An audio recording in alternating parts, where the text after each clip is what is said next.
Hello, everybody. This is going to be a killer webinar where we're going to talk about how do you 10x the value of your time. A lot of people wonder, how do I do it? I thought I'd show you. I get 1,000 emails a day. You can see that I travel a ton. We've got a lot of projects, a lot of teammates all over the place. This is my calendar.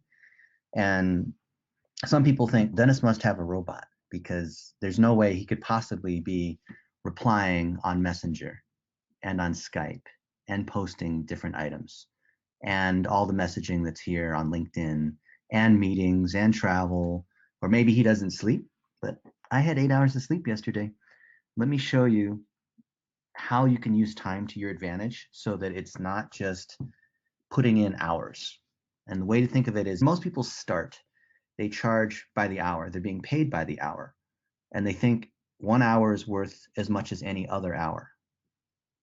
Now imagine that, let me share my screen. Here's my calendar again.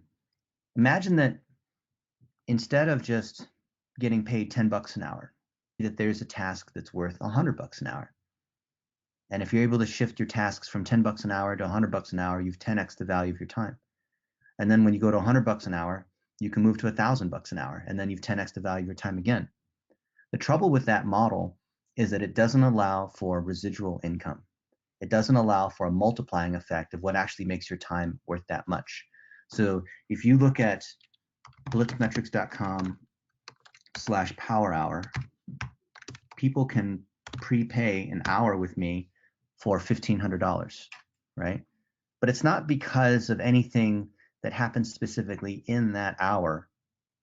It's because of all the things that happen before that hour, because of all the things that happen after that hour, but it doesn't require my time in particular, right? It makes the value of my time worth this because of all the other multiplying effects of what we do to deliver business value instead of just delivering time.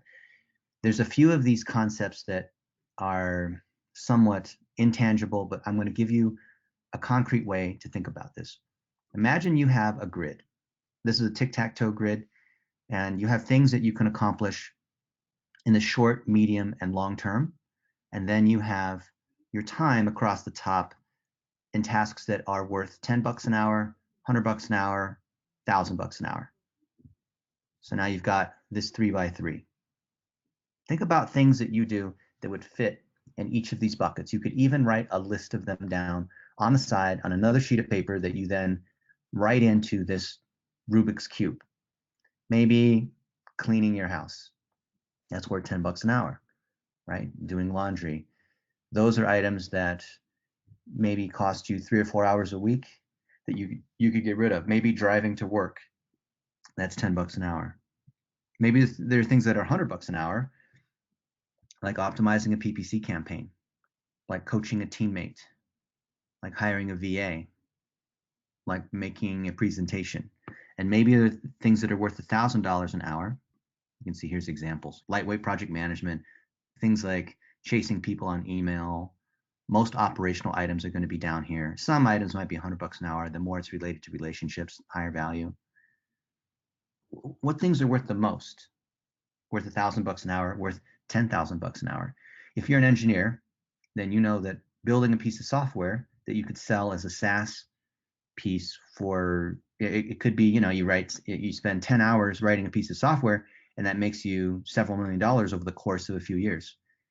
Or maybe you go to an event and you meet somebody and you're able to leverage a deal that makes your company X dollars over the next, however long that is. Or maybe you're doing things like setting up digital plumbing, and that's worth $100 an hour because you went through the course. But you find that you can delegate that out to someone else who's making half as much, but you get all your time back, right? So maybe it would take you 10 hours to set up digital plumbing for somebody, and that'd be worth $1,000, but you delegate out to someone that's making $20 or $30 an hour, but only costs you half an hour. All of a sudden, that half hour is now worth $1,000, right? Minus the cost of paying somebody else. So maybe that's worth $800 an hour. So the way that you're able to move over here to 10x the value of your time is to look at how much of your time are you spending in activities that are worth $10 an hour versus things that are worth $100 an hour. And I would challenge you that if your inbox is full, if you feel overwhelmed, if you feel like you're super busy all the time, that you're spending almost all your time here in low value, reactive, people hitting you up, Skype chats, people bothering you, you auto interrupting by surfing the internet, and pretty soon you've lost 3 or 4 hours because here was something interesting, but now there was something else that's interesting. Be honest with yourself. How much of your time are you really spending in low versus medium versus high value tasks? And if you're honest, you'll find that 80% of your stuff is going to be over here. And it's actually true for me too. This is my inbox right now. You can see that there are people that are asking me questions. There's things I have to coordinate on. Like here, we're coordinating on our workshop. This is a big deal that's coming through that could be worth $100 million for our company. This is definitely in the very, very high value bucket and short run. But I've got so many of these other things. This guy's trying to log into the digital plumbing course. This person hasn't figured out how to do their why videos. So this is medium value, right? Because they're a VIP. Here, this is long-term value, long-term building out Phil Randazzo's topic wheel for American Dream University. Here, right? This is a textbook that we're putting together, high value, but we're delegating. I'm delegating a lot of the details out, so I'm not working on formatting the lessons and the videos, although I might be recording it or setting the strategy or laying out what the different topics are, right? You can see that there's lots of these here. There's a VA that we're hiring. Here's my buddy Azim, who sold his last company, Peer Index, for a ton of money. Oh, look, somebody Keep, which used to be called Infusionsoft. Somebody paid for something, probably a $2,500 package. So you can see there's these different things. Here's an article that is, maybe it takes 15 minutes on me to produce for a conference that we're speaking at in 2 weeks. So you can see there's all these different things. This is literally my inbox. And look at the speed that these things are coming in, even in the middle of the night. These are coming in 5 o'clock, 6 o'clock. If your life is like this, and you have lots of these things that are coming in, how do you figure out how to get, there's things that you have to get done. You still have to clean the house. You still have to spend time with the kids. You still have to sleep. You still have to do these things, right? But of the time that you do have, how then do you shift things over into the medium and long-term bucket? And this is when people say, okay, I understand, Dennis, a lot of these items, if you delegate them out, if I delegate out the $10 an item, $10 an hour items, and I can spend more time over here, but I don't have a whole team. Okay, well, that's when you hire a virtual assistant, someone who does operations for you. That's when you outsource to a fancy hands, or even to us, on different kinds of things that maybe you're not as good at, right? Instead of working on things you're not as good at, find someone else who does that, but does it reliably as part of your process.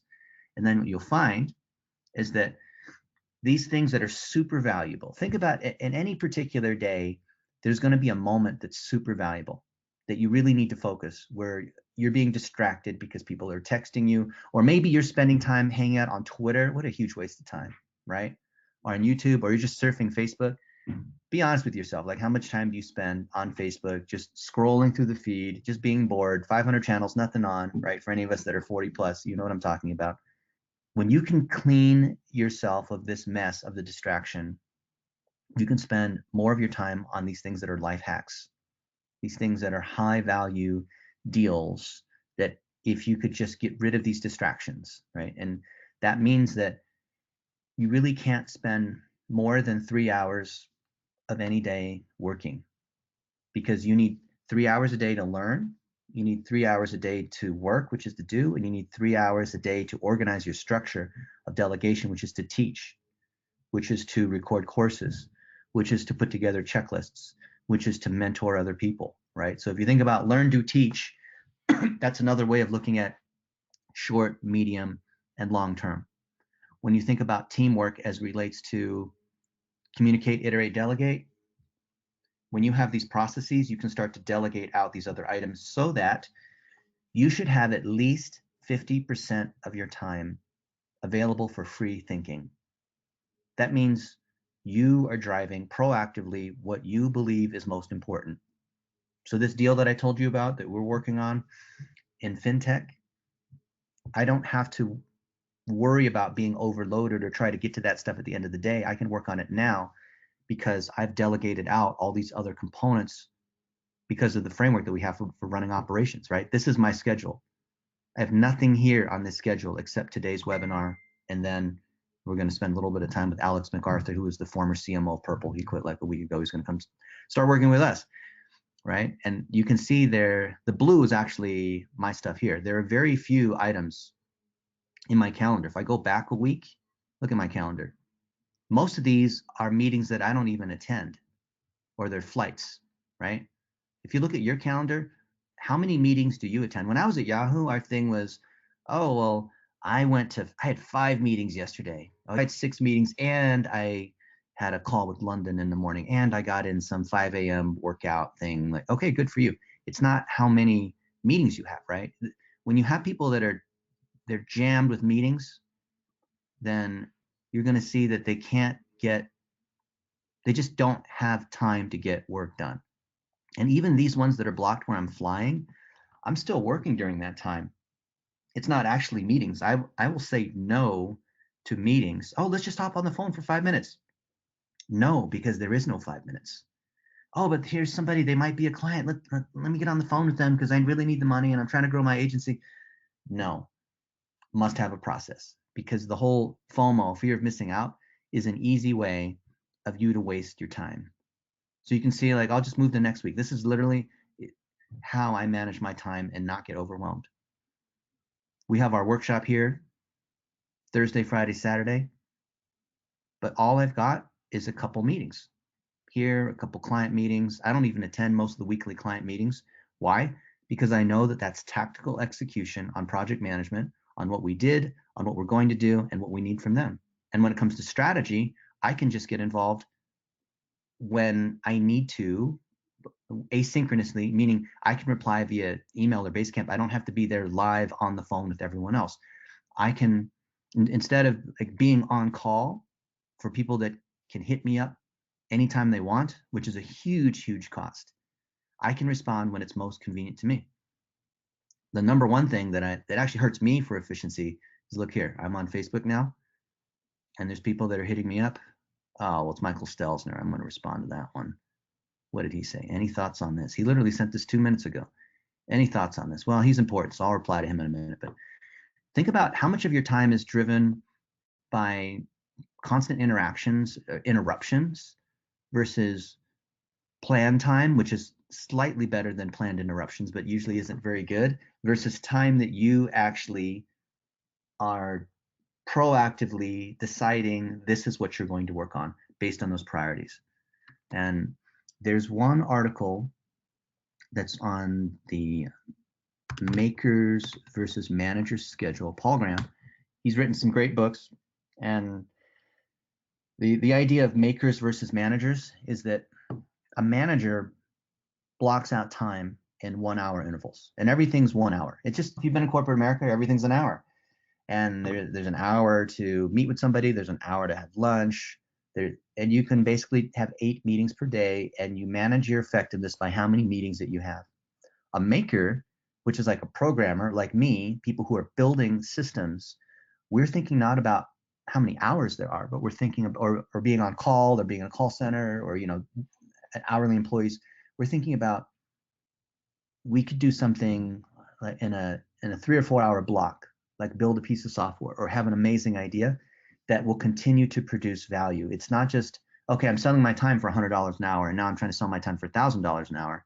It's, how do I do things that have ongoing value, where, let's say I build a course, right? And that course over time will generate more income for me. Oh, this slide doesn't show that. But if it was, you would see here in the long term, down here, this is where you have vision. This is where you have meaning. This is where you are helping other people. This is where your why exists, down in this box here, right? In the bottom right. The trouble with things that are in the long term that could be amazing when your business grows is that in the short term, you still have to pay your bills. In the short term and medium term, you still have to hire people.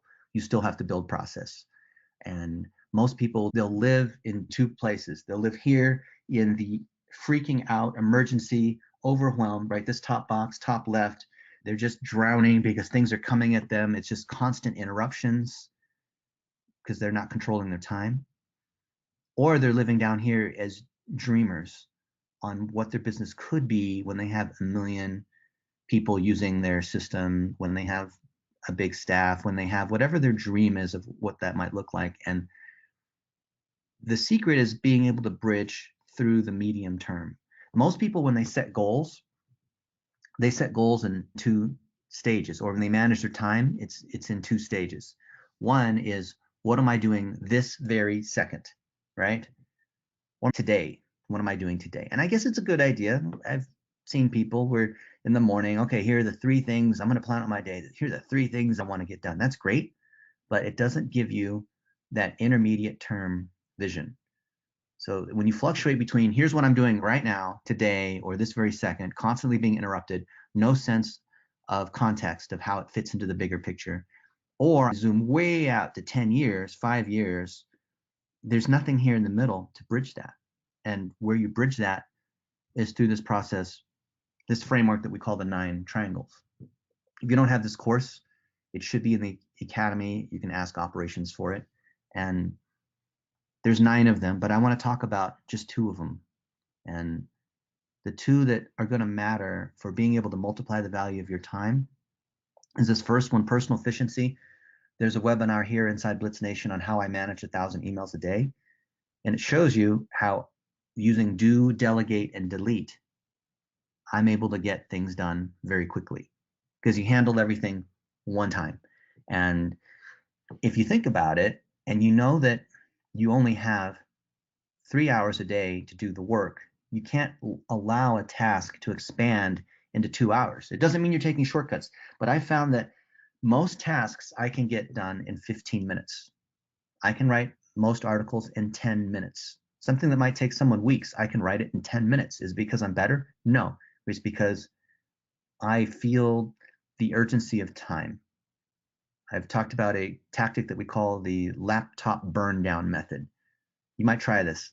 Take your laptop, do not bring your power cord, go to Starbucks or wherever it is, and sit down and work. And whatever that one thing is that you've been avoiding the whole time, work on that, and you can see your batteries going down. So then you have 2 hours or however long your laptop lasts to get that one task done. And because you know the battery's going down, you can't fool around and surf the internet and chat with people. You have to focus because it's like being able to defuse the bomb before it ticks down to 0 and blows up in your face.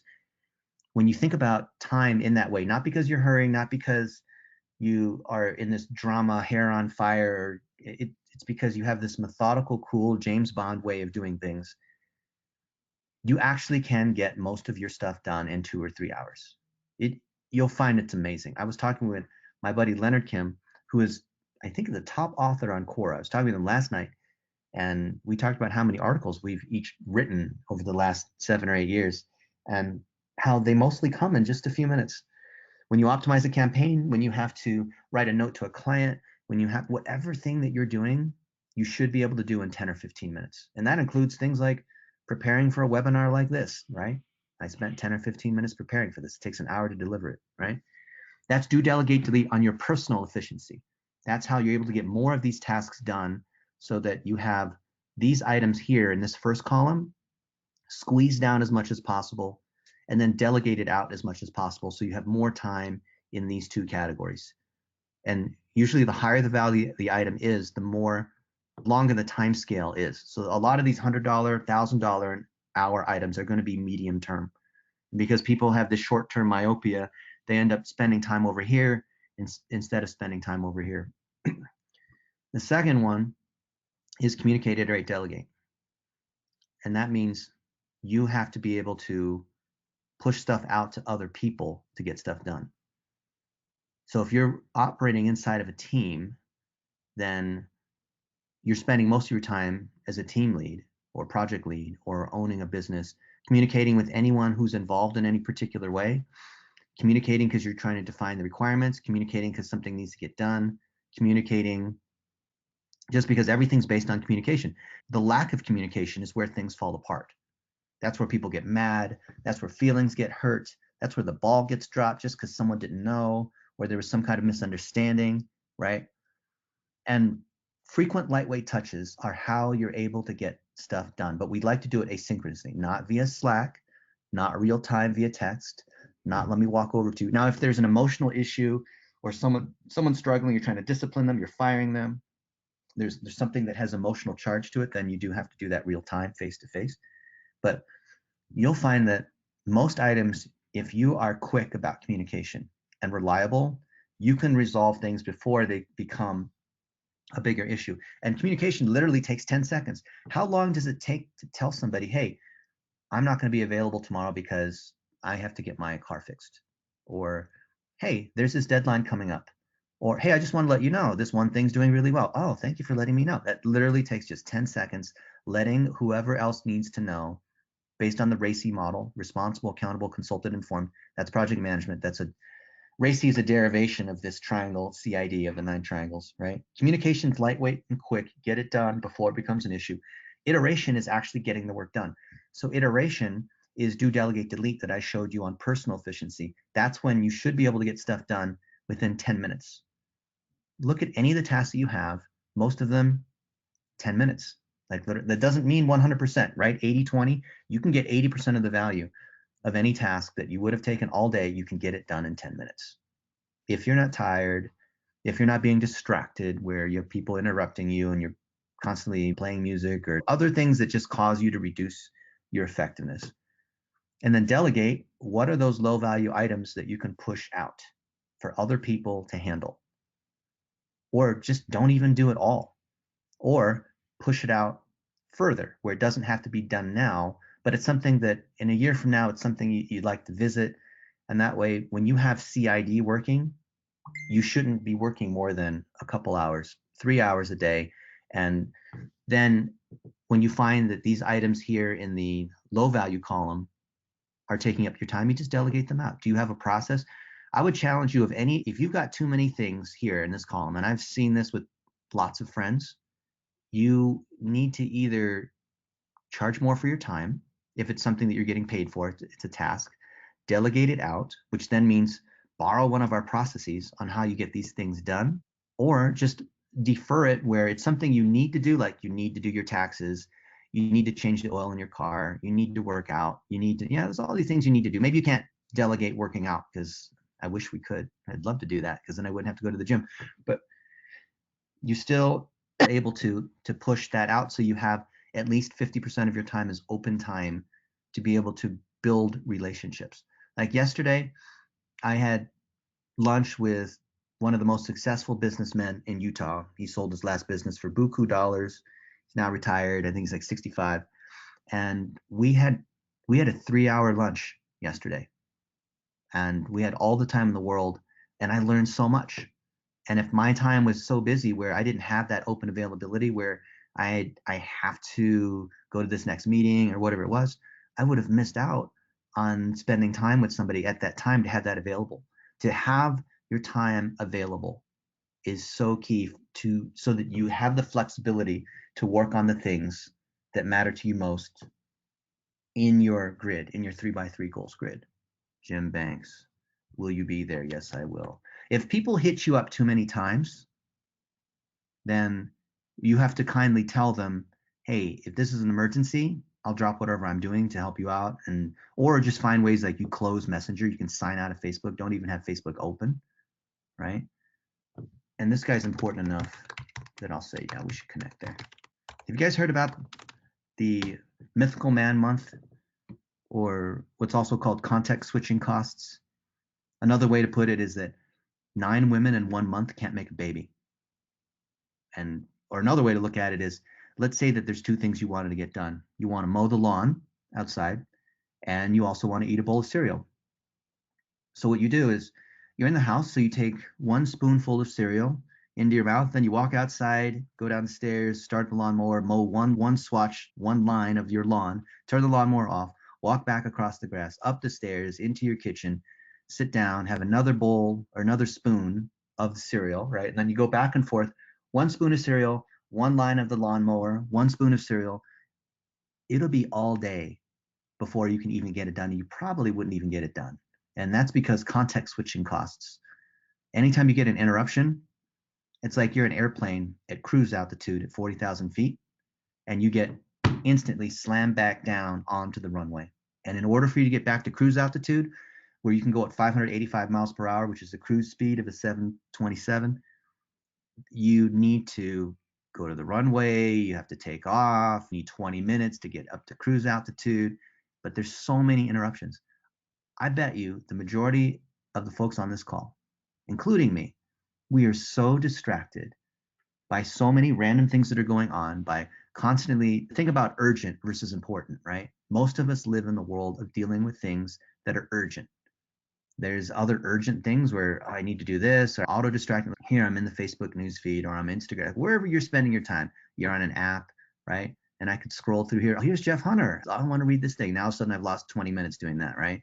Now I'm replying to this other person. Now I'm looking at this. And a lot of people think that this is what people are doing on social media, right? They're just sitting here replying. They're going to Twitter because, oh, you have to reply because it could be something really important or something urgent that's going on, right? And so most people, they trade importance for urgency. They're just doing things that are urgent. One of our clients yesterday, he kept hitting me up over and over and over on text and on Facebook saying, what do you think about this idea? What do you think about that? And I said, that's a great idea. Why don't you think about it? Put some thought into it, right? Send me a note and I'll think about it and we can schedule a time to talk. I'm doing a training right now. I'm in the middle of this other thing where I'm really focusing on a particular component of our software. I'm really thinking about, I'm in the middle of that. I've scheduled my time that's not worth the interruption. So that one interruption, even though it costs you literally 60 seconds, can cost you 3 hours or the entire day, which is what this article about makers, managers, schedule is about. When you are a creator, you're creating something, it can cost you because you have to like, oh crap, I just had that interruption. Now let me just think about where was I and what was all, and it's hard for you to remember kind of where you were, right? So resist the urge to auto interrupt, to be distracted, because if you are, the more complex the thing is that you're working on, the greater the interruption cost. This is that hurry up and wait kind of thing. Like we said, 9 women in a month can't make a baby. A lot of entrepreneurs, they will defer to late in the evening or very early in the morning because they'll say, yeah, I'm busy during the day because of all this and this. And, but when I really get the work done, it's not in the office because it's constantly noisy and interrupting. It's when the kids go to bed. It's when whatever. So between, 11 p.m. and 3 a.m., that's when I get the most work done because I can sit and focus and have 3 hours of interrupted time. The same thing you hear from people that say, oh, I want to get up at 5 o'clock in the morning because that's when everyone else is still asleep and that's when I can work out and I can meditate and I can read and all that is true. But imagine that not just those times in the morning, but imagine your entire day. If you're an entrepreneur and you have that kind of freedom of your time, imagine that it's only that your time is, you're making it only available when it's high value. So it's not that you don't care for your people. It's not that you don't care about the little tasks. It's that you put the big rocks first, right? You guys heard of the analogy where there's a jar and it's often a classroom where they tell the story and the guy puts in a bunch of these big tennis ball sized rocks into this jar and says, okay, he puts them in and says, is the jar full? And the kids will say, no, it's not. Okay, so he reaches under the table, then dumps in some pebbles. Is the jar full? Right, until it goes up to the top. No, it's not full. And of course, he reaches underneath, grabs water, dumps water in until it's at the top, and now it actually is full. Right, and what's the moral of the story? Most people believe the moral of the story is you can always keep jamming in more stuff, right? Because after you put in the big rock, it's not that. It's the moral of the story is you put in the big rocks first. If you don't put in the big rocks first, they'll never fit. And so when you think about the landscape of your time, the way you 10x the value of your time is that you anchor these particular items. What are those goals that you care about the most that aren't urgent, but are really important? You need to get your website done. I've been putting this thing off for such a long time, or, oh, I need to make my 1 minute videos, but I have excuse number 1, 2, and 3. Or I need to, whatever it is that you need to do. What are the things that are most valuable that aren't burning? I need to get this thing done right now. And and ignore these things that are just wasting your time. And if you do that, you're able to shift into things that are more medium term. And you'll be surprised at how many of these other people that are wasting your time. Either you're wasting your time by scrolling through social media and you're not being proactive with your time, because you don't really, if you're just here on LinkedIn and you're just looking at notifications and you're reading this and you're reading that, and pretty soon you've lost the whole day, right? I'm wasting a ton of other people's time too. Check this out, right? I wrote this post, was it yesterday or a couple days ago? And it's gotten 83,000 people that have seen it. That's 83,000 people that have been interrupted while they're just wasting time scrolling through the newsfeed, right? Isn't that crazy? And like, you could even follow my post here, right? Look at all these notifications. We're all auto interrupting because we feel the need of the urgency of social media. Brian Solis has a book called Life Scaling that we're actually working on it with him. He's announcing it in a couple days. And it's about how we're so interrupted and distracted by false urgency that we lose track of the things that really matter to us. And if you don't time block this out, it's kind of like having, what is it, like gastric bypass, or having the rubber band around your tummy to limit how much you can eat. Limit yourself. Don't use your phone within an hour of going to bed. Don't spend that much time on social media, like only an hour or two per day, because you need to get in your time to work on stuff. Otherwise, you have people that are constantly hitting you up like this, right? And it's okay to ignore them as long as you get your most important items done first. Take all the tasks that you have that are $10 an hour, $100 an hour, $1,000 an hour, and put them into the buckets of short, medium, and long term. Your grid's going to look a little different than mine. And of the items that are, say, down here, delegate them out. Hire a VA. I think one of the best life hacks is that we will actually hire people to, like maids, to come clean the houses of our people or deliver groceries. Or the reason why Google and Facebook get that extra productivity is that they have VAs, they have food delivered, like, and made in the kitchens there, so people don't lose an hour and a half driving out to lunch and going to the parking lot and having to wait while the food's being made. And you lose an hour and a half when you sit down to go somewhere and get that food versus you just eat the food that's right there. Fine, it costs Google and Facebook an extra $15, but an extra hour and a half of productivity by their engineers, how much is that worth? Probably about $200, right? Plus the engineers or the high power staff, they feel good because they're getting all this stuff for free, right? Nothing's really ever for free. And so you have a responsibility to build your team. You can't build your team unless you have a process. We've created something we call the 1,000-item checklist that has any and everything that we could ever do documented. And if there's anything that we do that, or that we would want to do that's not in the checklist, either needs to be in the checklist or it's something that we don't do. Think about running your business as an actual business instead of you as a freelancer selling your time. If you're selling your time, you are a consultant. You are not a business owner. I know you think you are, or maybe the IRS says you are because you're a sole proprietor, or maybe you have filed a C corporation, but excuse me, what you've got to be able to do is work on your business. It has to be such that if you have a business, you should be able to walk away from it for a week and know that it's still able to operate, right? If you have projects that are able to run without you, that's a sign that you've been able to delegate things out. We call that leadership, right? Communicate, iterate, delegate. Think about this as a sandwich where you have the communicate is the top of the bun, iterate is the meat, and delegate is the bottom bun. Iteration takes more time than communicate or delegate, right? Communicate and delegate are basically the same thing. They're bookends, or top and bottom against iterate, because it takes only a second to communicate, hey, here's something you need to know, or hey, here's something coming up, here's some kind of thing you need to do, which is to delegate.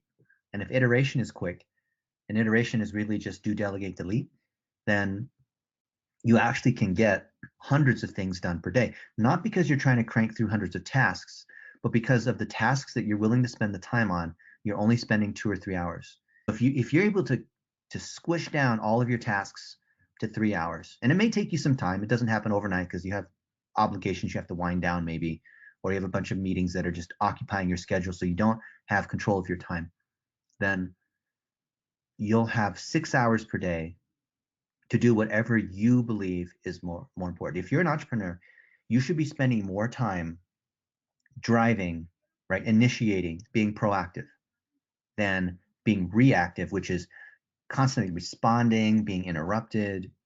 You're having to respond to things. If your inbox is full, if you're feeling overwhelmed, that's a sign that you're not being proactive. Because if you're overwhelmed, you don't have enough energy to be like, you can't even get the stuff done that's coming at you. It's like Tetris on whatever the highest level of Tetris where the blocks are falling so fast that you can't even turn them around, and then pretty soon they stack up at the top and you die, right? The things coming at you so fast, you don't have time to think. You've got to have at least half of your time available as thinking, open time. One of my mentors was Al Casey. He was the CEO of American Airlines, and they called it pontificating. It's a shame that he passed away.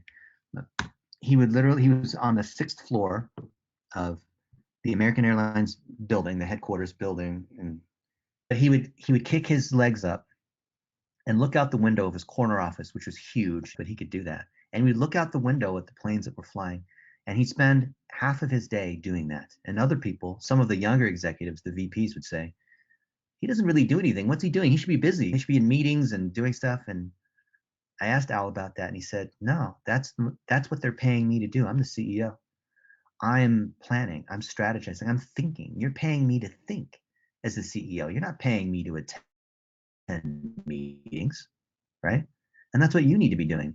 Don't worry about how it looks, right? A lot of this social media pretending, taking pictures of myself, trying to show this like this weird version of like, oh, trying to pretend to be, don't care about how you look. That's what everyone else is trying to do. In the short run, they're so focused by distractions.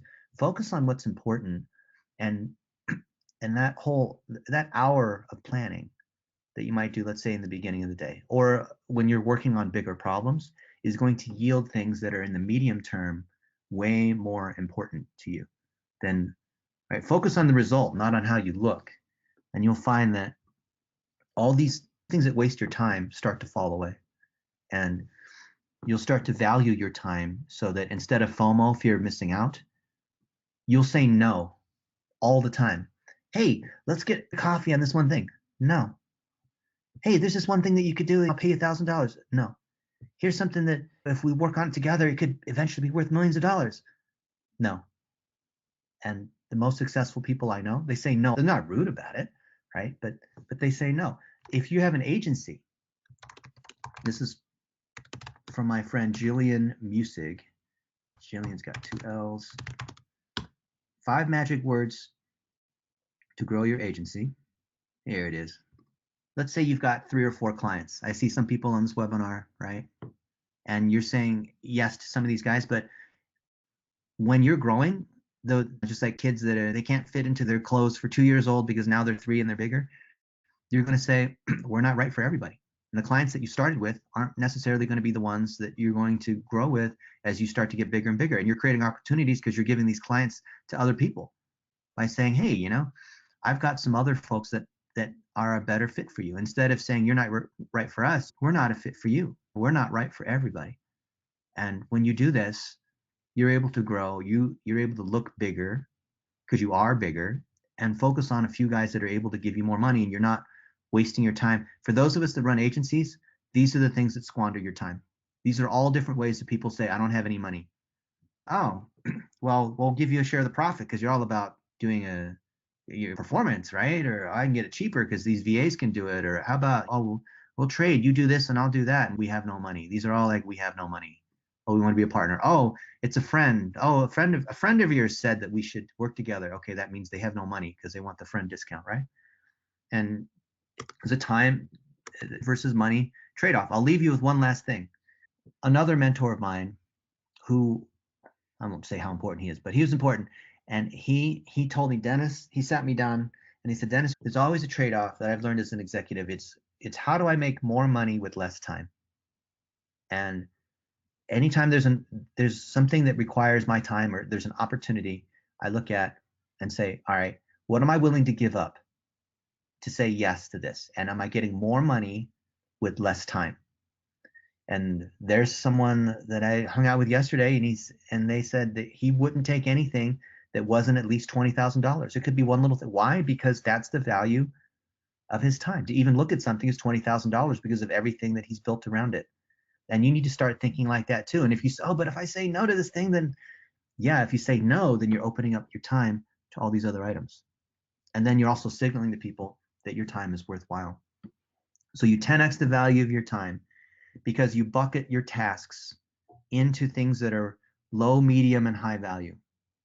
You delegate out these other items that are keeping you busy because you're probably spending most of your time here in this $10 an hour bucket. If you don't have any money, that's because you're spending all your time being distracted. You learn about the mythical man month or the maker versus manager schedule or other things related to transaction costs, context switching costs, so you're not constantly being interrupted. Do not open social media multiple times per day. I think the average human touches their phone 150 times per day. Don't do that. Don't touch your phone within an hour of going to bed. Don't make yourself available. Stop saying yes, say no to most of the items that you have so that you can say yes to the items that do matter. Make sure your calendar is open, not because you're just free and not doing anything, because you need the time to pontificate, like Al Casey did at American Airlines. So the meetings you do take, you have prepared. So you have things that you do before, during, and after a meeting, right? You don't just hop on a meeting. You want to make sure there's an agenda. You want to make sure it's clear. There never is a 5-minute meeting. You know that. That's just the thing that people say to try to get an hour. It always ends up being an hour. Then you'll be able to delegate out. When you have that time open, you're able to charge more for the limited time that you do have. So you're still making as much money. So if you're an agency, double your prices. And that extra time will allow you to build process, allow you to build up team members, allow you to delegate more so that you can actually be a leader. So you can spend at least half of your time driving things instead of reacting to things. And when you find that that happens, you will breathe an amazing breath of fresh air because you are driving things and you are not in a hurry and you're no longer chasing things that are urgent but are not important, and you're trading for things that are you're putting your time down here in medium and long term because the short term things that you're doing are over here. And that you will find will work for you, whether you're an agency trying to grow your client base and getting more clients, 100 more of the same thing based on the lighthouse, right? That's repeatable excellence based on things that are in the short run where you delegate out.